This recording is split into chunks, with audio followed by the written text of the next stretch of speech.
یک روز یک کس از امام مالک رحمت الله علیه میپرسد درباره امام اعظم، میگه امام مالک تو آیا امام ابو حنیفه را دیده؟ میگه بله من زیارت کردم. میگه زرت رجلا، مردی را زیارت کردم که اگر بگوید این کوه را طلا قرار بدهد حجت برای آن قائم میکند. یعنی تمام مسائلش با حجت و دلایل قائم است. یعنی این حرمت و احترام را امام مالک قائل هستند. از عبدالله بن مبارک پرسیدند، گو ما رأیت افقه منه، من فقیه‌تر از امام اعظم رحمت الله علیه ندیدم.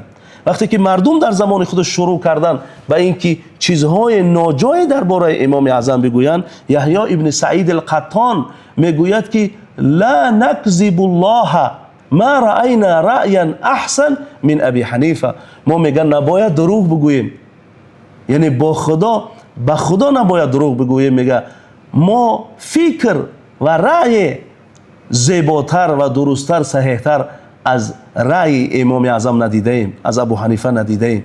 این را یحیی ابن سعید القطان میگوید در شأن امام اعظم رحمت الله علیه.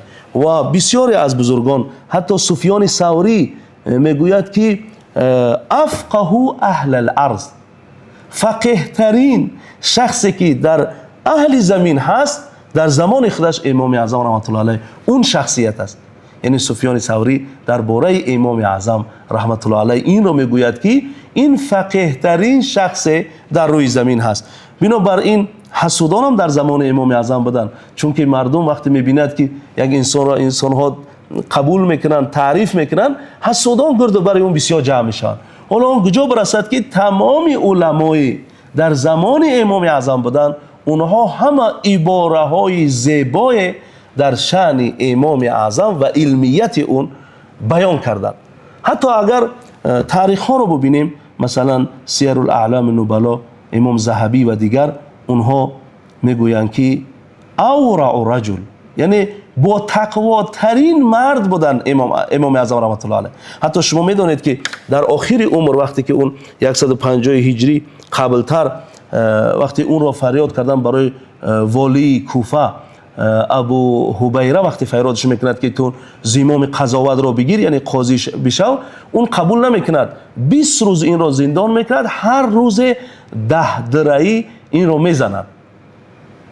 یعنی ابو حبیره این رو 20 روز 10 درعی میزند و این زمام قضاوت را به عهده نمیگیرد. حتی که در آخر عمر در زمان عباسی ها وقتی ابو جعفر المنصور خلیفه می شود و امام اعظم را فریاد میکند برای اینکه اون قاضی شود، قضاوت را قبول بکند، وقتی پیشنهاد میکند امام اعظم رحمت الله علیه این کار میکند. وقتی اصرار میورزد امام اعظم قسم میخورد. وقتی که او قسم میخورد ابو جعفر المنصور منصورم قسم میخورد که با خدا قسم میخورد که من تو را قاضی میمانم.